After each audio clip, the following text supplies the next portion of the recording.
Let's talk about the countrywide political loan scandal. We'll talk about what happened, who was involved, and the effects that are felt even today. So what is Countrywide? Countrywide was once one of the largest mortgage lenders in the United States. Anyone and everyone could get a mortgage with Countrywide. Except that's not true. But what many at the time did not know, Countrywide frequently engaged in redlining. Redlining is a form of discrimination where certain financial services are withheld from people based on where they live. The locations that faced the most redlining tended to be poorer suburban neighborhoods. However, it gets much worse. Angelo Mazzillo, the former CEO of Countrywide, had a secret program known as Friends of Angelo, or FOA, under his namesake. Whether he was directly involved in the program's operations is unclear, but here's what we do know. The FOA program gave high-profile borrowers reduced loan rates and even dropped certain fees.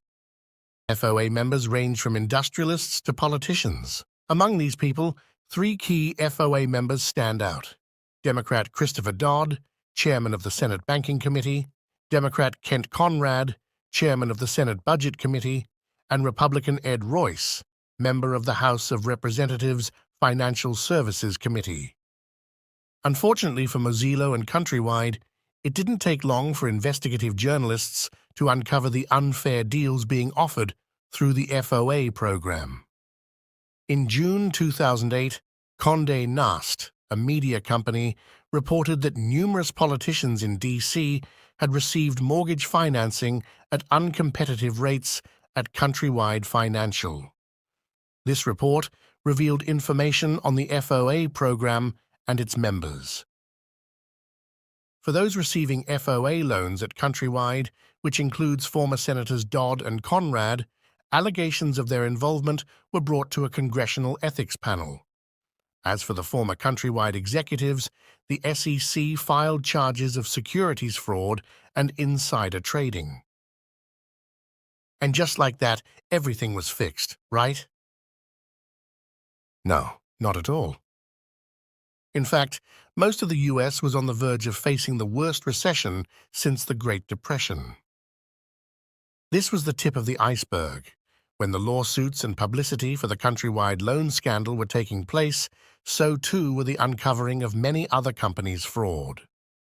Alongside Countrywide, companies like Bear Stearns and Lehman Brothers set the stage for a recession.